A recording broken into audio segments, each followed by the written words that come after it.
हम यहाँ हैं। क्या है? इस बक्से में क्या कर रहे हो? ओहो, अरे यहाँ पे क्या बुजुर्गों का खजाना है? ये रजवाड़े का टिफिन है, खाली डब्बे नहीं, बाद में काम आएगा। तलवार! हे भगवान! मुकुट! देखो तो कितनी धूल भरी है। हाँ, मिल गया। हमारा शाही खजाना मिल गया, मिल गया, मिल गया, मिल गया, मिल गया। क्यों निकाला इसे बाहर? क्यों निकाला? हाँ। क्या तुमने सुना नहीं कि हमारे गांव में तिजोरीपुर के जमींदार आए हुए हैं? आज सुना है तो? तो क्या हम क्या उससे कम हैं? उसके बराबरी के नहीं है? अगर एक जमींदार दूसरे जमींदार को मिलने न जाए तो जमींदारी की शान जमीन में मिल जाती है। तो तुम्हारा मतलब है कि बदबूदार हबकता हुआ कोट पहनकर दम लगी तलवार लेकर साथ मिलने जाओगे? तौहीन! अपनी जबान को लगाम दो वरना अंजाम बहुत बुरा होगा। हम ये कोट अवश्य पहनेंगे, मगर इसे साफ करके, इसे धुला करके लाओ, इसे धोकर लाओ। मैं तो इसे हाथ भी ना लगाऊं। तुम्हारी ये मजाल कि तुम हमारे कोट मुबारक की तौहीन कर रही हो, इसे धोने से इनकार कर रही हो। ये तुम्हारा आखिरी निर्णय है? आखिरी निर्णय, आखिरी फैसला है? आखिरी फैसला है। तुमने सोच लिया? मैंने सोच लिया। क्या अंजाम क्या होगा मालूम है? और अगर हमें गुस्सा आ गया तो क्या कर लोगे? बताएं क्या करेंगे? बताओ तो सही, क्या कर लोगे? बताएं क्या करेंगे? खुद धुलेंगे। अंगा, अंगा, अंगा। क्या? देख बे, तेरा होने वाला ससुर आ रहा है। कौन है वो ससुर? वही जिसकी बेटी से तुझे इस नाटक में शादी करनी है। तेरा बढ़िया कलाकारी करनी होगी। क्या आपको मेरी ये कलाकारी नहीं लग रही है? इससे बढ़कर चाहिए क्या? अबे उल्लू, बढ़कर नहीं, जैसी कर रहा है उसी को निभाना, लेकिन वो बंदरों की तरह उछल कूद मत करना। चल अंदर।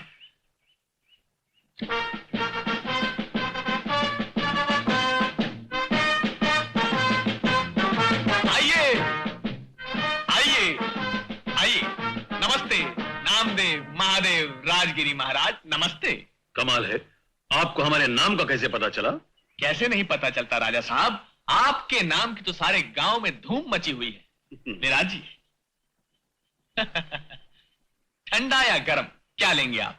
हमारे खानदान के लोगों को लेने की नहीं, देने की आदत है। कैसा महान खानदान है, कितने ऊंचे विचार हैं उसके। हाँ, वो तो है ही। क्या आप ही महाराज हैं? काश ऐसा होता है। जी नहीं, मेरा मतलब है मैं महाराज नहीं, मैं तो उनका दीवान हूं।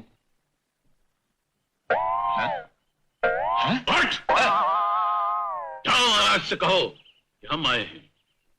जो आ गया महाराज। राजा साहब, राजा साहब। महाराज अधिराज चक्रवर्ती महाराज। नालायक कमीने, उल्लू के पट्टे, फौजी कुत्ते की तरह गला फाड़ फाड़ के क्यों चला रहे हो? क्या आप बहरे हैं? जी गलती हो गई। राजा साहब, आप हैं श्री नामदेव महादेव राजगिरी और आप हैं हमारे राजा महाराजा चक्रवर्ती श्री ज्ञानेश्वर राम प्रसाद तिजोरीपुर जी। हो गया मेरा जी। हमने सुना है कि आप हमारे गांव में शिकार खेलने के लिए तशरीफ लाए हैं। सही सुना आपने। मगर हमें यह बताते हुए बड़ा दुख हो रहा है, इस इलाके में जितने भी बड़े बड़े जानवर थे, हाथी, शेर, हिरन, उन्हें हमारे दादा परदादा ने मार दिया, और जितने भी छोटे मोटे जानवर थे, गिदड़, खरगोश, चिड़िया, उन्हें हमने मार दिया। अच्छा। वैसे राजा साहब, आपकी रानी साहिबा कहीं नजर नहीं आ रही है? जी, हमारे राजा साहब अब तक कुंवारे हैं। कई राजाओं और महारानियों ने अपनी बेटियों के रिश्ते के लिए राजा साहब से भीख मांगी, लेकिन इन्होंने उन सबको ठुकरा दिया। वाह वाह। हाँ, जाने वो कौन खुशनसीब इंसान होगा जिसे आप जैसा दामाद नसीब हो। राजा साहब, कभी हमारे गरीब खाने में तशरीफ लाके आपको हमारी हिम्मत अफजाई करनी होगी। आप क्या कहते हैं? अब ये इतनी इज्जत और आदर के साथ हमें खुद बुलाने आए हैं, तो हमें इनके यहाँ जाना ही होगा। अच्छा, हम जरूर आएंगे। धन्यवाद। तो अब हम आज्ञा चाहेंगे। इजाजत। जी।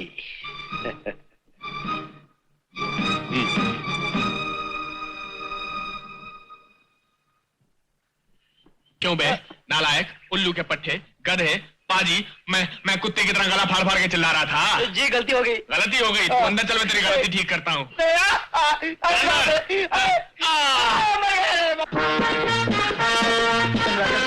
और कितनी दूर चलेंगे? अरे वो देखो राजा बाबू आ रहे हैं। ये तो आदमी बहुत अच्छा है, दिखने में अच्छी है और दिल के भी अच्छी है। नहीं तो आज की दुनिया में कौन गरीबों को इतना दान देता है।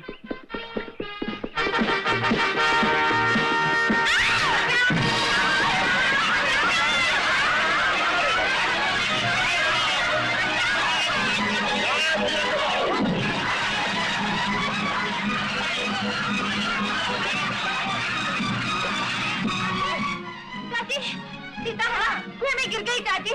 क्या? अरे भगवान, क्या हो गया मेरी बच्ची को?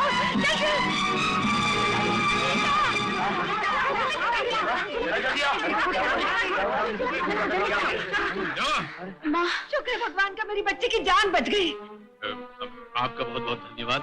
आपने मेरी बेटी की जान बचा ली। अगर आप न होते तो ये तो मरी गई होती। ऐसे कैसे मर जाती राजा साहब? वो ऊपर वाला जब जिंदगी देता है तो जिंदगी बचाने का बहाना भी पैदा कर देता है। बहुत बहुत धन्यवाद। चल बेटी। गुड। जी राजा साहब।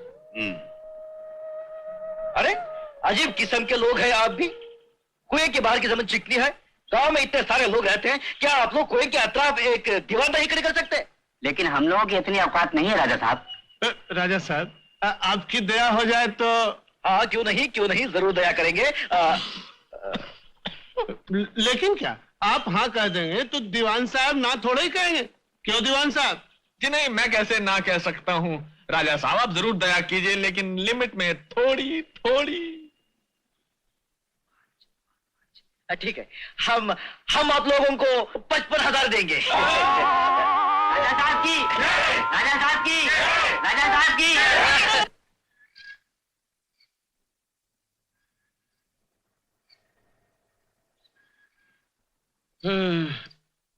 कितना अच्छा होता अगर घर में पंखा जलने के लिए एक नौकर होता। खुद तो दिन भर बैठे मक्खियां मारते रहते हो, कमाई ढेले की नहीं करती, ऊपर से नौकर भी चाहिए। हम जैसे कहीं कमाई करते हैं? जनता कमाई करती है और राजा उसकी मलाई खाते हैं। हाँ, अगर राजा साहब हमारी बेटी से शादी करने को राजी हो जाएं, तो मजा आ जाए। बस करो, दिन में सपने देखना बंद करो। खामोश, बकवास नहीं। हमारे कान अब बकवास सुनने के आदी नहीं रहे। नमस्ते राजा साहब। कौन हो तुम लोग? क्या है? क्या लेकर आए हो? हैं? क्या है? ये सब तिजोरीपुर के जमींदार साहब ने भेजा है और साथ में दीवान जी भी आए हैं। अच्छा, कहाँ है दीवान जी? नमस्कार महाराज, अधिराज, नामदेव, महादेव, राजगिरी महाराज। जीते रहो। राजा साहब कहाँ हैं? जी राजा साहब तो नहीं आए। हाँ, मगर उन्होंने आपके लिए एक संदेशा भेजा है। अच्छा, आप खड़े क्यों हैं? बैठिए ना। जी मैं आपके सामने कैसे बैठ सकता हूँ? आप किसी संदेशे की बात कर रहे थे? बात यह है राजा साहब के हमारे राजा साहब को आखिरकार उनकी पसंद की लड़की मिल ही गई।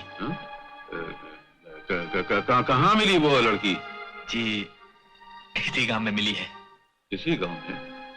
कौन है वो खुशनसीब लड़की? जी अगर वो कोई और लड़की होती तो फिर मैं ये तोहफे लेकर आपके घर क्यों आता? वो आप ही की बेटी है राजा साहब।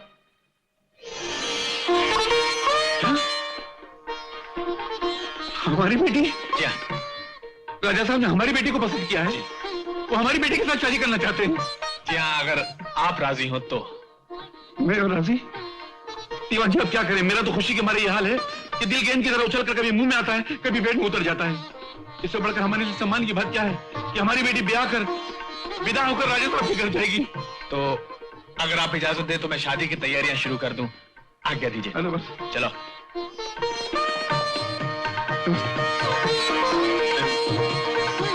अरे सुना, जब हम कह रहे थे तो तुम हमें पागल समझ रही थी। अब कहो, हमने तो कुछ कहा नहीं। राजा साहब ने खुद हाथ फैलाकर हमारी बेटी का रिश्ता मांगा है। ये सब भगवान की कृपा है और मेरी बेटी की तकदीर है। मंगलम भगवान मंगलम गुरुदेव सर्वमंगलम पुंडरीकाक्षमूलायतनोरी सर्वमंगल मांगल्ये शिवे सर्वासाधिके शरण्ये त्र्यंबके गौरी नारायणी नमोस्तुते। कन्या को मंगलसूत्र पहनाइए। ठहरो। तुम? हाँ, रोक दो ये शादी नहीं होनी चाहिए। ये शादी नहीं, एक धोखा है, फरेब है, सब सारा ड्रामा है। क्यों इस शुभ घड़ी में अशुभ बातें कर रहे हो? कौन हो तुम? हम भी आप ही की तरह राजगिरी खानदान से ताल्लुक रखते हैं और हम यहाँ पर आपको इन धोखेबाजों से बचाने के लिए आए हैं। ना ये कोई जमींदार है और ना ही इनका कोई दीवान है। ये झूठ बोलता है। दया सागर की छठी औलाद, ज्यादा नाटक मत कर, ज्यादा टोपियां मत फिरा। साले, तू दीवान दया सागर नहीं है, तू साहूकार दया सागर है। बता दे इन सबको। हाँ, ये सच है, मेरा नाम दया सागर है। मैं घर के अंदर साहूकार और बाहर सरकार का दीवान। तो इसमें बुराई क्या है भाई? हाँ, ये सच कह रहे हैं। हम इनकी पुरानी वफादारियों की कदर करते हुए इन्हें 5 लाख रुपए दिए और उन्हीं पैसों से इन्होंने अपना साहूकारी धंधा शुरू किया। ये साला झूठ बोल रहा है, टोपी फिरा रहा है। तू कौन से इलाके का राजा है बे? अच्छा, अब तुम्हें इनके राजा होने में भी शक होने लगा है? अरे अगर ये राजा साहब ना होते तो स्कूल की बनवाई के लिए 1 लाख रुपए कहाँ से दे सकते थे? कोई राज चलता आदमी दे सकता है क्या? बिल्कुल सही बात है। हाँ, गांव के कुएं की दीवार बनवाने के लिए इन्होंने 55,000 रुपया दिया। ये कोई मामूली बात है? अरे इस काली जबान वाले से कोई पूछे कि भला हमें नामदेव राजगिरी जी को धोखा देकर क्या मिलेगा और राजा साहब को इनकी बेटी से शादी करके क्या मिलेगा? आप बताओ भैया, क्या मिलेगा? बिल्कुल सही कहा आपने। ये राजा साहब महान व्यक्ति हैं, बल्कि यूं कहिए कि ये देवता है, देवता। और ऐसे देवता को जो आप सबकी भलाई करना चाहता है, इज्जत रखना चाहता है, उनका ऐसा कमीना अपमान कर रहा है और आप खड़े तमाशा देख रहे हैं? मारा इस गद्दार कमीने को। खबरदार! अगर कोई हराम का पिल्ला आगे बढ़ा तो उस साले को मैं भून के रख दूंगा। दया सागर, तुमने दया के नाम पे बहुत मेवा खाया है, अब हम खिलाते हैं तुझे मेवा। कर लो जी। तुमने उठा लो।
है किसी माई के लाल में हिम्मत तो सामने आए।